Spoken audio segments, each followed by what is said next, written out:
Atos dos Apóstolos, capítulo de número 28.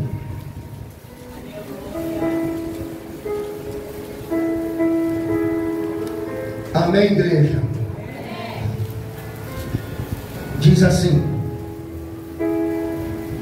e havendo escapado, então souberam que a ilha se chamava Malta, e os bárbaros usaram conosco de não pouca humanidade, porque acendendo uma grande fogueira, nos recolheram a todos por causa da chuva que caía por causa do frio. E havendo Paulo ajuntado uma quantidade de vides ou gravetos, pondo-as no fogo, uma víbora, fugindo do calor, lhe acometeu a mão. E os bárbaros, vendo-lhe a víbora pendurada na mão, diziam uns aos outros: certamente este homem é homicida, visto como escapando do mar. A justiça não o deixa viver. Só tem. Glória a Deus. Aleluia. Pega na mão do seu irmão, fecha o corredor e levante ela assim. Pega na mão do seu irmão, levante ela. Quando eu olho daqui, irmãos, esse ato profético, eu vejo um vento na vida de cada um. Um vento de vitória. Agora você vai dizer assim, uma palavra. Você só vai escrever isso no tema, tá? Eu só quero que escreva isso. Fala, Aquilão. Enrola a língua aí, irmãos. Aquilão. Vamos louvar o Senhor. Demorou demais. Fala, Aquilão. Vamos louvar o Senhor. Demorou demais. Fala, Aquilão. Vamos louvar o Senhor. Louva o Senhor. Pode sentar a mão do seu irmão. Ezequiel,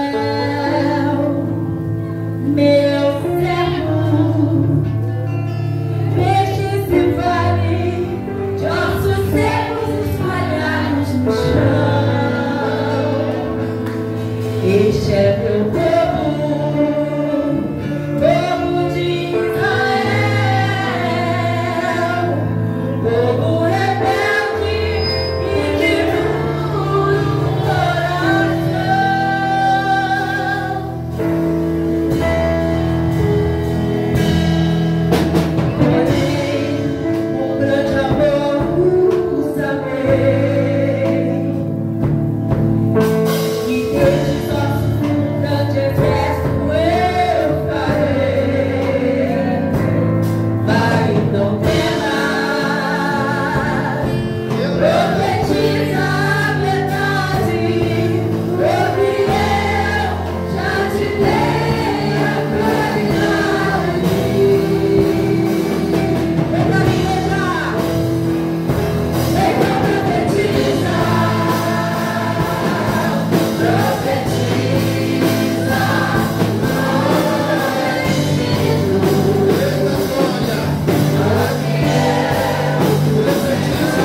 mas não é. Pois bem, quando eu abro a minha Bíblia no livro de Atos dos Apóstolos, que deveria ser chamado de Atos do Espírito Santo, o livro de Atos dos Apóstolos, ele é conhecido como o quinto evangelho, porque ele foi escrito pelo doutor Lucas, nosso irmão Lucas. Lucas escreveu o Evangelho de Jesus Cristo segundo Lucas, porque ele, autor, conhece sobre toda a anatomia do corpo humano, e ele dá continuidade no livro de Atos dos Apóstolos. Lucas foi testemunha ocular do ministério do apóstolo Paulo. Quem foi o apóstolo Paulo? Foi o homem que escreveu a maior parte do Novo Testamento. Foi o homem que escreveu 13 epístolas. Um homem que conhecia a lei. Um homem que era fariseu da tribo de Benjamim. Um homem que conhecia as leis, os mandamentos. Um homem que perseguia a igreja. Um homem que tinha prazer em matar crentes da sua época. Um homem que tinha, para satisfazer o seu ego, perseguia a igreja do Senhor. Tanto que, se você olhar a história de cada um dos apóstolos que morreram, um teve a cabeça decepada, outro morreu crucificado de cabeça para baixo, outros foram apedrejados, outros foram jogados no rio. Vários apóstolos teve uma morte não muito boa. Se você olhar, irmão, você vai ver que naquela época ser crente tinha cabeça prêmio. Os nossos irmãos eram jogados nas arenas, eram jogados no Coliseu, e gladiadores o matavam. Leões, que, como nos diz a história, de quase 3 metros de comprimento, devoravam os nossos irmãos. Mas o sangue daqueles irmãos que foi derramado nas arenas, fora das arenas, o Evangelho chegou até nós, nos nossos dias. Porque se eles fossem covardes, se eles não criam no Jesus que eles serviam, seria em vão a nossa vinda na igreja. Tanto que a Bíblia ela relata as coisas boas e as coisas ruins dos irmãos que vivenciaram no passado. Uma delas, o pecado de Davi. O Senhor poderia encobrir e não deixar ser relatado, mas não, Deus usou um profeta chamado Natã para colocar o dedo em rixe sobre o rei Davi, dizer para ele: tu está errado, você precisa consertar. Isso está registrado na Bíblia Sagrada para que nós entendamos que nós não somos super-homens, nós não precisamos errar para fazer as coisas certas. É só nós lermos a Bíblia e ver que quantos erros já tem de pessoas aqui que cometeram, para nós aprendermos. E Paulo era um homem que ele perseguia a igreja do Senhor, mas um certo dia ele teve um encontro com Cristo. Um certo dia o Senhor parou ele. Um certo dia o Senhor disse: quem é você, Paulo, para perseguir a minha igreja? Aleluia! Porque uma grande luz brilhou na sua frente, e o homem que estava naquela luz disse: Saulo, Saulo, por que me persegues? E Saulo disse: quem és tu, Senhor? Ele disse: eu sou Jesus, a quem tu persegues. Dura para ti recalcitrar contra os aguilhões. O Senhor falou para ele, aleluia. Paulo teve um encontro real com Jesus ali, irmãos. Aleluia. Isso me alegra, porque Paulo, depois ele foi para a Arábia, estudou 13 a 14 anos, para depois começar a pregar o Evangelho. Evangelho, se preparando. Isso significa para nós que o Evangelho ele não é pregado de qualquer maneira. Para se pregar o Evangelho precisa se converter e saber o produto que você está vendendo, porque quem é vendedor, ele precisa passar por um curso e saber o produto que ele vende, para que ele possa explicar para aquele que vai comprar, e para quem é de Cristo, para quem é servo, para quem já tem Cristo na vida. Você precisa conhecer quem é o teu Jesus a fundo, para que você possa sair a campo para pregá-lo e vidas se converterem ao Evangelho, porque o Evangelho é boas novas, boas notícias. Paulo aqui, irmãos, saiu de Cesareia, estava a caminho de Roma. Paulo estava sendo tratado como um dos malfeitores. Paulo estava sendo tratado como um ladrão. Havia com ele 276 homens que cometeram delitos naquela época. Muitas pessoas falam só de Paulo no capítulo 28, esquece de Dr. Lucas, mas se você analisar, eu estive pesquisando, Lucas estava com ele toda a sua trajetória. Havia uma equipe com Paulo. Desde Atos capítulo 16, naquele episódio daquela menina que estava endemoniada, dizia para ele assim: esses aí são filhos do Deus Altíssimo. E quando aquele demônio saiu, eles foram presos, foram açoitados, foram presos. Havia uma equipe. A Bíblia não faz menção dos outros que estavam com eles, mas se você procurar na história e você pesquisar, você vai ver que havia pessoas com ele. Timóteo estava com ele. Então você vai ver que Lucas estava com ele, mas a Bíblia em Atos 16 só fala de Paulo e Silas. Mas nesse inteirinho da trajetória de Paulo saindo de Cesareia até chegar a Roma, irmãos, muitas coisas aconteceram. A rota era sair de Cesareia e chegar a Roma. Observe que quando Jesus, uma certa feita, entrou no barco dos seus discípulos e disse assim: passamos dessa margem para outra. No capítulo 5 do Evangelho de Marcos, no versículo 1 diz que Jesus chegou à margem. No capítulo 4, no final, nos versículos finais, Jesus fala: passamos dessa banda para outra, dessa margem para outra.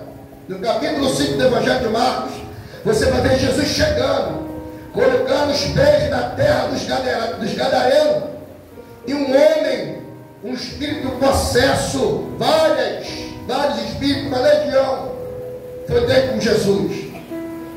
Mas nesse inteirinho de quando Jesus fala, passamos daqui para lá, eles entram dentro do barco, e no percurso, no meio da viagem, surge uma grande tempestade. Por que, irmãos? O diabo, ele não é onipotente, onipresente e onisciente. Ele não é. Mas ele ouve. Tudo aquilo que nós verbalizamos, ele ouve. E Jesus, quando falou assim, passamos daqui para o outro lado, ele ouviu. E no percurso do caminho se levantou uma grande tempestade. Para quê? Para que o barco viesse a pique e todos ali viessem a morrer. Mas Jesus estava onde? A tempestade ela pode vir, mas quando Jesus está no barco, o navio pode balançar para um lado e para o outro. Como um verbo popular, como as pessoas dizem, a roceira pode, ou melhor, a árvore pode balançar e os frutos caírem, mas Jesus está na direção de tudo. Quando ele sacode a árvore, ele está na direção. Quando estamos na embarcação e a grande tempestade se levanta, ele está dentro da embarcação, ele está no controle. Ele está no controle, meus irmãos. E não foi diferente na vida de Paulo. Eles entram dentro do navio, rumo a Roma. E eles começam muito bem. Existem fases da nossa vida, irmãos. Eu quero ser bem tranquilo hoje para que você entenda. Existem fases da nossa vida que parece que está dando tudo errado. Tudo que a gente faz não tem êxito. Mas Deus não falou? Falou. E por que as coisas saem errado às vezes? Estamos fazendo, estamos orando, estamos fazendo a obra, estamos caminhando, mas as coisas parecem que estão. Mas Deus está no controle de tudo, porque o tempo é dele. O Cronos é dele, o Kairos é deles, o Cronos é nosso. O Cronos é o nosso tempo, é aquilo que eu posso fazer, eu posso ditar, eu posso me organizar. Esse é o nosso tempo. Por exemplo, você tirou o tempo de estar hoje na casa do Senhor 2 horas para cultuar ao Senhor. Mas o Senhor, o Kairos de Deus, o tempo de Deus, só Ele sabe. Olha só uma coisa interessante para nós, né? Para o Senhor, um dia é como 1000 anos, e 1000 anos é como um dia. Para nós não. Para chegar até dezembro, até dia 31 de dezembro, tem 364 dias, e quando chega no 31 de dezembro é 365 dias. Nós esperamos para o Senhor, isso não é nada. Por que ele fala? O choro pode durar uma noite, mas a alegria vem pela manhã. O tempo de Deus, irmão, não é o nosso tempo. Então parece que tudo na nossa vida, em determinado momento, está dando tudo errado, mas não, Deus está no controle. É que nós queremos passar à frente de Deus. Nós oramos hoje, queremos que aconteça agora. Nós oramos hoje, queremos que aconteça amanhã. Mas não é para a nossa glória, não é porque eu orei, não é porque você orou. É porque nós oramos, mas Deus é que vai dar a resposta na hora certa. Porque se você orar um paralítico aqui e ele levantar, porque Deus tem poder para isso, se Ele quiser fazer, Ele faz. Mas muitas vezes ele não faz isso na hora para a pessoa não ficar com o ego inchado. Então Deus tem as suas maneiras de fazer as coisas acontecerem. E na vida de Paulo não foi diferente. Paulo saiu dali como malfeitor só porque pregava a palavra, estava junto daqueles homens, mas foram para Roma. E tudo começou muito bem. Tudo começa muito bem. Tudo na nossa vida começa muito bem. Mas em determinado momento, se nós não permanecermos fiéis, vigilantes, sóbrios, as coisas começam a acontecer e a gente diz assim: isso aí é café pequeno, isso aí é coisa pequena, isso aí é só uma rachadurazinha pequena. Mas se nós não vigiarmos, a rachadura ela começa a crescer, e chega um determinado momento, meu Deus, a cabeça e tamanho. E às vezes isso acontece na nossa vida, porque nós começamos a dar brecha, paramos de orar, paramos de jejuar, paramos de caminhar, e com isso nós vamos começando a dar brecha para que o inimigo comece a ganhar campo. E quando ele começa a ganhar campo, nós começamos a retroceder. Nós não somos mais a mesma coisa que nós éramos antes. Mas quando nós estamos com nossos olhos fitos no Senhor, e sabendo que Ele é o autor e consumador da nossa fé, pode vir o que vier. 1000 vão cair ao nosso lado, 10.000 à nossa direita, mas nós não seremos atingidos. Porque o anjo do Senhor acampa ao redor daquele que os teme e os livra. Se nós tememos ao Senhor, Ele vai dar ordem aos seus anjos. Os anjos estão a serviço da igreja do Senhor. Então, irmãos, se os anjos estão a serviço da igreja, aleluia, irmãos, se o Senhor faz as coisas acontecerem, que nós vamos nos preocupar? A terra, ela pode aplaudir, mas tudo que a terra aplaude, o céu às vezes não está aprovando. Porque às vezes vai fazer bem para mim, vai beneficiar a mim, porque coisas que eu vou adquirir na terra, mas isso vai me afastar de Deus. Então o céu às vezes não aprova, e quando o céu não aprova, irmãos, não adianta, porque eu posso adquirir, mas isso vai me levar para lugares tortuosos. Mas na vida de Paulo, não. Paulo estava indo para Roma, começou muito bem. O navio começa a ir pela costa, ele para em vários portos, trocam de navio, até que chega em Creta. Paulo fala assim: olha, vamos invernar aqui. Eles precisavam ficar ali 3 meses ali, entre os meados de setembro, outubro. Nesses meses, eles precisavam invernar, eles precisavam ancorar, eles precisavam parar ali, porque o inverno, irmãos, por onde eles estavam passando, media 12 graus abaixo de zero. 12 graus abaixo de zero. Era muito frio, chovia. Então Paulo dizia: olha, vamos invernar aqui. Mas Paulo não conhecia, não era perito no mar. Havia um capitão ali, havia um homem que estava no comando dos homens que estavam presos, e eles não deram crédito ao que Paulo falou. Eles eram peritos no mar, mas Paulo tinha revelação. Eu posso conhecer as coisas da terra, saber manusear as coisas da terra, mas quando chega uma pessoa de Deus, com a revelação do céu, nós precisamos parar, analisar aquilo que está sendo falado. Não vai por aqui, não vai por ali. Você pode ser perito, você pode entender das coisas da terra, mas quando Deus quer falar, mesmo quem não é perito, o Senhor revela para falar e orientar aquele que é perito. Não entra por aqui, não entra por ali. Mas eles não deram crédito a que Paulo falou.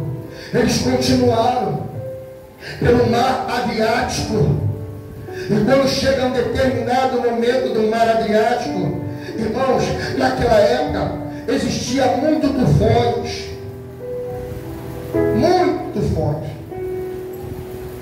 muitas tempestades, e quando o navio passa, surge um tal de Euroaquilão. O que é isso, pastor? Euroaquilão. Eu vou pesquisar isso. Dá uma rajada de glória aí.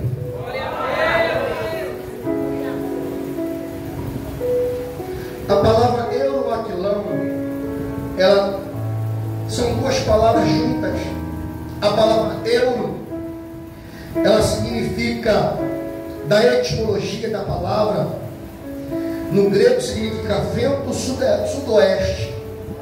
Aquilão, no hebraico, significa vento norte. Quando esses ventos se encontram, há tufão, há furacões, há ciclone, e não consegue fazer com que os tripulantes do navio continua no mesmo percurso. Imagine, irmãos, você está no mar, dentro de um navio, está tudo, isso acontece muito, está tudo dentro, está você dentro do navio, o mar está sereno, e de repente vem os ventos sudoeste, norte, o Euroaquilão, que é chamado como ventos, em outras palavras, do demônio. Irmãos, o barco, ele não consegue ir na direção certa. Eles tentavam, mas não conseguiam.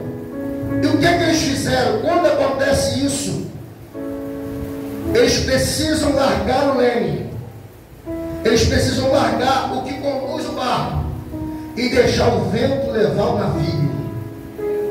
Aleluia. Mas o interessante, irmãos, que esse vento, o Aquilão, é o vento que estava tirando Paulo da rota. A rota de Paulo era chegar a Roma. Mas o vento, o Aquilão, entrou no meio do percurso que Paulo estava fazendo. E pesquisando, depois de entender que esse vento que tira Paulo da rota de Paulo, não da rota de Deus. O vento tirou Paulo da rota. Talvez você tenha um alvo, mas Deus muitas vezes manda o Aquilão, porque essa é a tua rota, não é de Deus. Talvez Deus vai tirar você da rota para te levar para outro lugar, porque Ele precisa que você cumpra um propósito em outro lugar. E quando Ele envia o Aquilão para tirar você da rota, para tirar da sua rota, é para quando você entra no propósito dele. Pastor, estou passando, o Aquilão está na minha casa, está no meu trabalho. É porque Ele quer te tirar da rota. Ele quer te enviar para outro lugar, para que você seja canal na vida de alguém. Eu posso entender aqui, irmãos, que Deus tem os seus meios de trabalhar. E nós precisamos entender quando Deus quer trabalhar em nossas vidas. Paulo, em determinado momento, ele falou para aqueles homens, porque eles estavam desesperados, porque cada vez mais eles viam que iriam morrer. Mas Paulo falou assim: se vocês tivessem me dado ouvido, nada disso teria acontecido. Mas fique tranquilo, ninguém pula do navio, não. Não pulam do navio, não. Porque essa noite Deus mandou um anjo e falou comigo que ninguém vai morrer, para ninguém pular no mar, que ninguém vai morrer. Só vai morrer aquele que pular do navio. Ei, não pule fora do barco. O Aquilão está soprando os ventos, mas não pula fora do barco. Se está ruim dentro do barco, fora do barco será pior. É hora de você entender o que Deus quer fazer na tua vida. Se você quer o novo, está na hora de você deixar o Senhor mudar a tua rota, a tua, não a dele.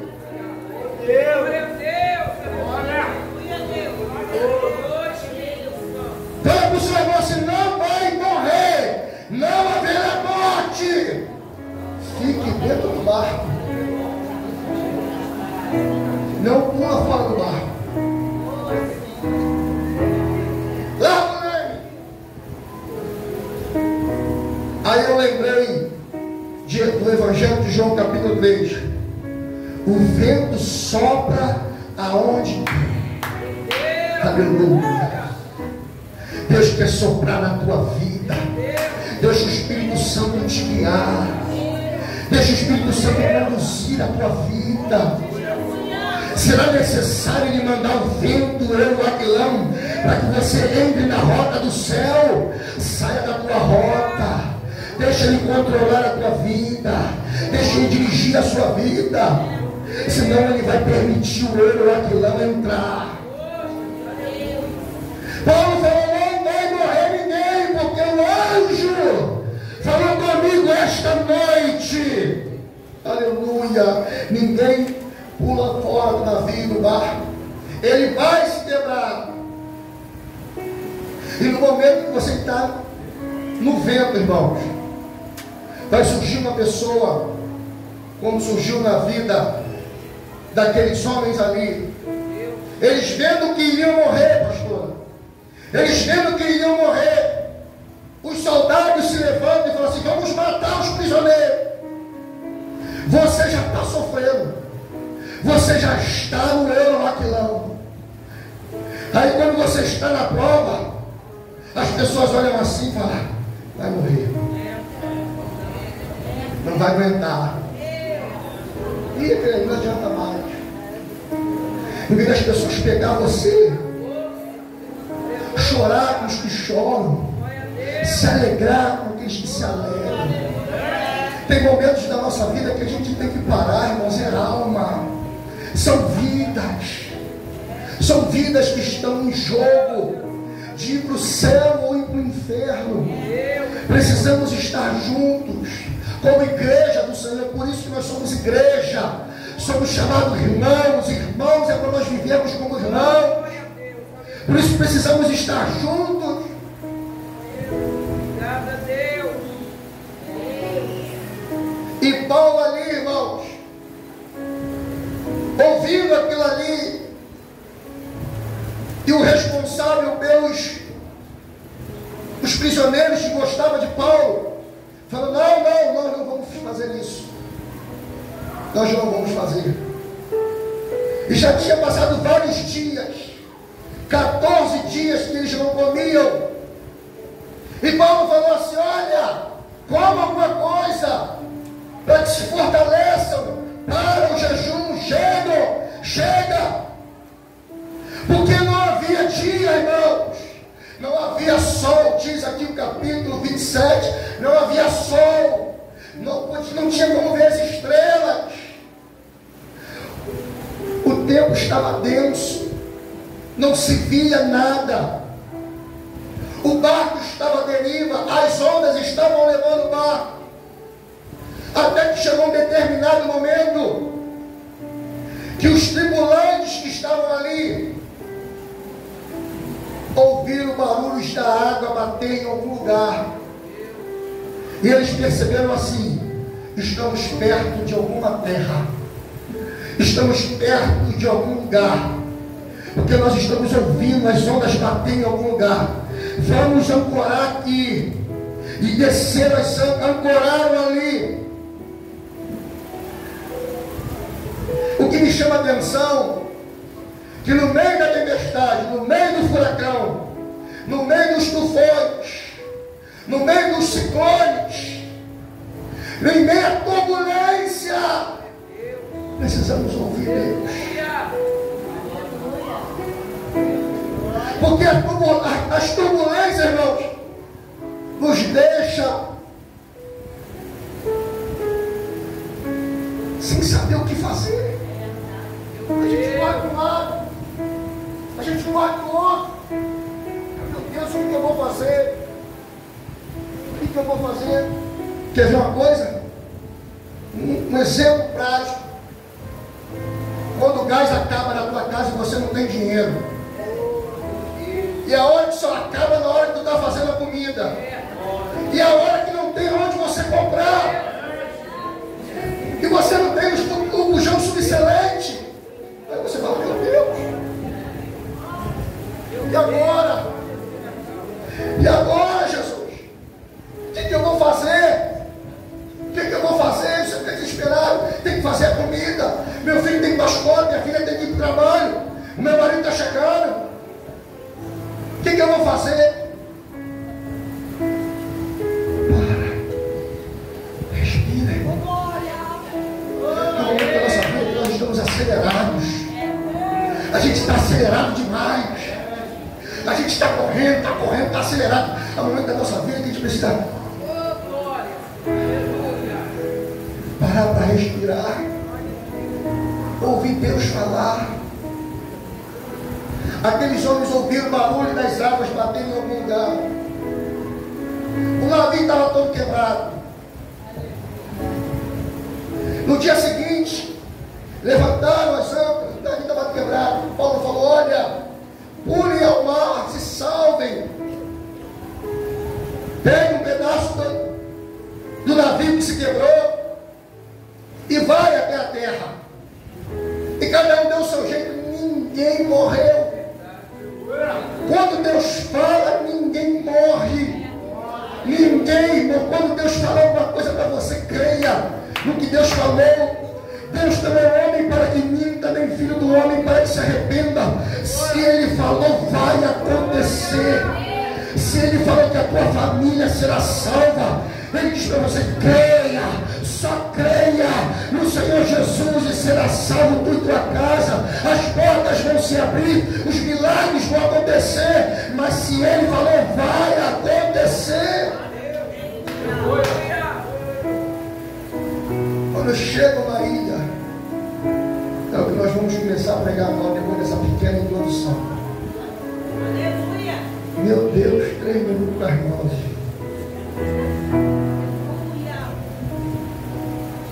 Não nem vendo mais, não é?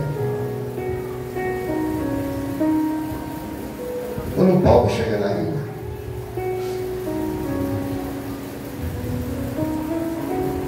os habitantes daquela ilha,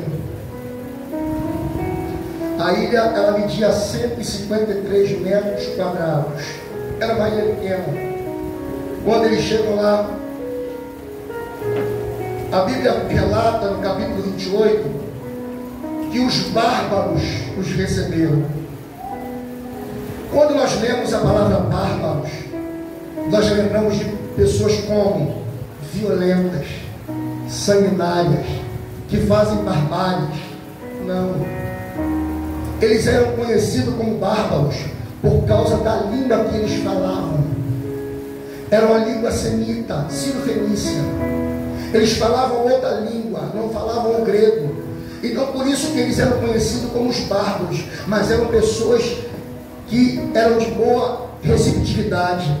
Eles recepcionaram Paulo, recepcionaram os homens que estavam com Paulo.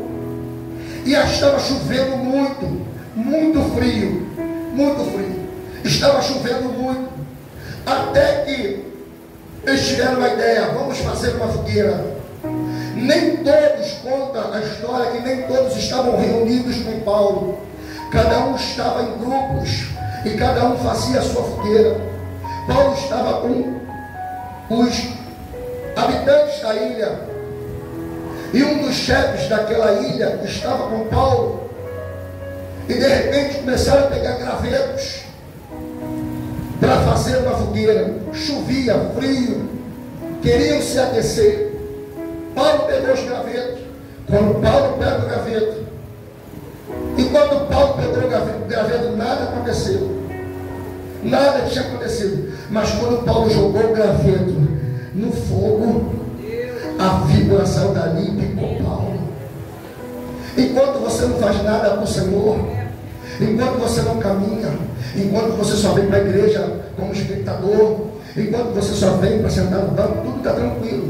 Mas quando você coloca a mão em alguma coisa, quando você começa a tocar, quando você começa a louvar, quando você faz parte do grupo das mulheres, quando você faz parte do grupo dos homens, quando você começa a limpar a igreja, quando você começa a dizimar, quando você começa a fazer parte da doutrina, aí o inferno se levanta contra a tua vida para fazer você parar. Porque enquanto você não dá trabalho para ele, está tudo bem. Você não mexe com ele não mexe com você. Mas quando você começa a fazer a obra de Deus e começa a se destacar, ele começa a usar os seus assecras, ele começa a usar até mesmo dentro de casa para tentar parar a obra que Deus tem na tua vida, para que você continue fazendo, não para que você continue sendo o que você era. Paulo, ele quando joga no fogo, porque o fogo ele aquece. O fogo, quando está dentro da nossa vida, o inimigo tem raiva. O inimigo ele quer se revoltar, ele se revolta contra você. Ele quer fazer você parar, porque é o fogo do Espírito que está na tua vida. E quando nós temos o fogo do Espírito, nós temos visão. Quando temos o fogo do Espírito, nós começamos a profetizar. Quando temos o fogo do Espírito, nós colocamos as mãos sobre os enfermos, eles são curados. Porque o fogo do Espírito está na nossa vida. Quando nós temos o fogo do Espírito, nós temos pau para toda a obra, estamos disponíveis para a obra. E é isso que Satanás não quer que façamos para o Senhor. Então o que ele faz? Quando você está no fogo, ele quer picar você. Quando você está no fogo, ele quer encontrar uma brecha na tua vida para tentar desanimar a sua vida. Ou melhor, você da obra. Paulo, ele foi picado pela víbora. E quando Paulo foi picado, eu imagino Paulo olhando assim, a víbora, e os habitantes da ilha olhando para Paulo. Porque segundo a ciência, eu estive pesquisando, segundo a ciência, a ilha de Malta não havia serpentes com veneno. Eles tinham acabado com isso. Mas os versículos em sequência vai ver que essa fábula cai por terra, porque os habitantes da ilha olharam para Paulo pensando assim, ele vai inchar, ele vai morrer. E então havia serpente naquela época com veneno. A ciência ela pode falar uma coisa, mas eu digo com a palavra. É a palavra. Interessante que a tradução do nome Malta, da ilha de Malta, ou seja, Malta ou Mileto, como um nome antigo, mas para nós aqui, quando nos diz a Bíblia, Malta, a palavra Malta aqui no original significa refúgio.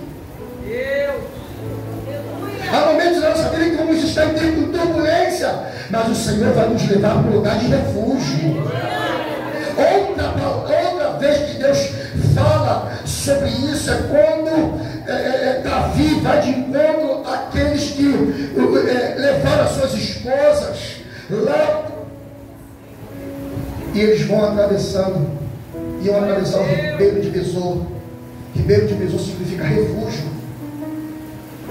Há momentos na nossa vida que a gente precisa ir para o refúgio. Deus manda o eu lá que não tira da rota para ir para o lugar de refúgio. Você nessa noite precisa de refúgio. Para, respira, stop.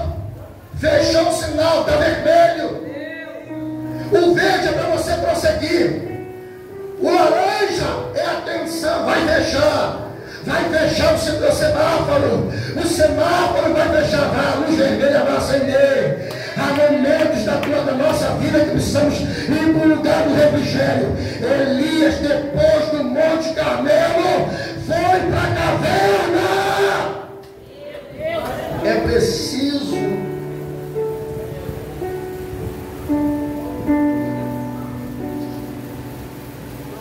caramba, a gente fica depressivo mesmo.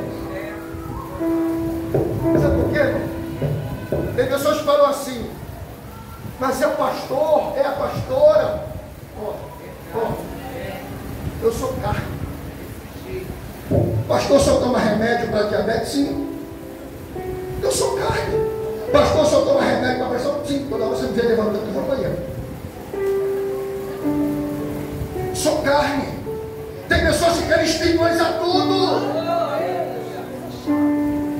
Não, somos carne. Está na hora de nós separarmos o que é espiritual e o que é natural.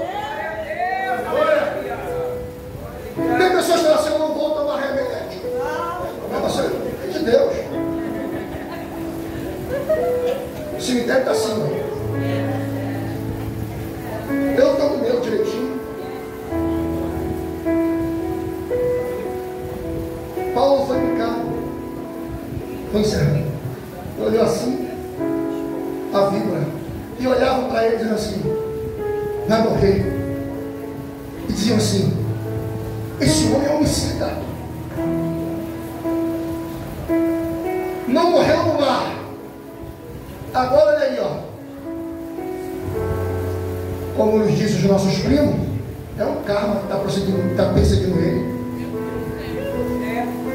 Não é assim que falam? É um karma. Mas para nós não é karma, não. Aconteceu, só acontece coisa de ruim com esse cara. Vai morrer, ó. Vamos esperar que vai inchar, vai morrer.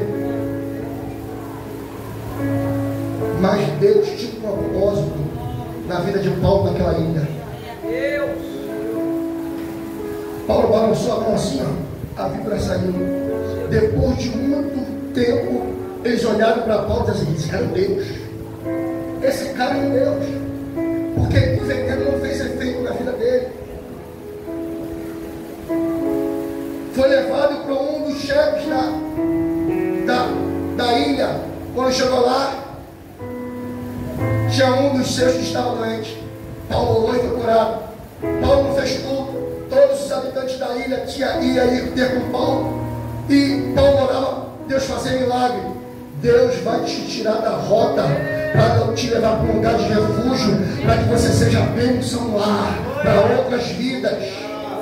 Vai te tirar da zona de conforto, vai fazer barco balançar para um lado e para o outro. Agora interessante, eu finalizo aqui. A picada ela pode até doer, mas o veneno não vai fazer efeito. E eu quero encerrar aqui, irmãos, uma das coisas que eu esqueci de falar no domingo passado, que o Senhor não permitiu, não esqueci, não, o Senhor não permitiu, do Salmo 23. E eu, quando estava estudando essa palavra, me veio isso à memória. Paulo, diz a Bíblia, que quando Jesus ressuscitou, ele disse: vai a todo mundo, pregue o Evangelho. Quem for batizado será salvo, quem não for já está condenado. Pegarão serpentes e nada vai fazer dano algum.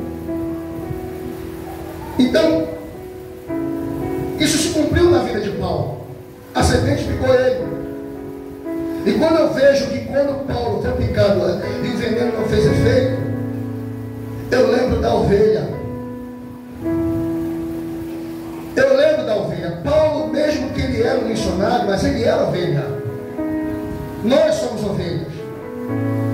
E a ovelha, quando ela está em bando, indo caminhando no deserto, em pastos verdejantes, há muitos animais peçonhentos, como o escorpião e como a cobra. E uma das coisas, quando a ovelha ela é picada, a ovelha, quando ela é picada, as pessoas pensam assim: ela vai morrer. Ela vai morrer. Mas se você conhecer a história da ovelha, e você é ovelha, e eu sou ovelha, você a partir de hoje vai passar a ser mais crente. Quando nós vamos estudar sobre o sangue da ovelha, o sangue da ovelha é um dos antiofídios. O que é antiofídio? É um dos sangues que fazem o soro para a picada da cobra. Ele é um dos soros, ele é um dos sangues que fazem o soro para a picada da cobra. E a picada, e a cobra picou quem? A ovelha. Picou quem? Paulo. Paulo era quem? Paulo era ovelha, eu sou um pastor. As pessoas olharam para ele: vai inchar, vai morrer. Às vezes as pessoas olham para você: foi ferido, foi maltratado, foi traído. As pessoas: vai morrer, vai morrer. O sangue é o que, irmãos, na nossa vida, na terra? Sangue é o que? Sangue é vida. Se você perder o sangue que corre nas suas veias, você morre. O sangue da terra é da terra, mas você não morre porque você é ovelha, porque o sangue do Cordeiro, ele te cobre sobre a tua vida. Ele é o antiofídio na vida da igreja, que é a ovelha, que ele é o sumo pastor. A picada ela pode até doer, mas o sangue do Cordeiro, que é antiofídio, ele não nos deixa morrer, ele não nos deixa morrer. Fica de pé.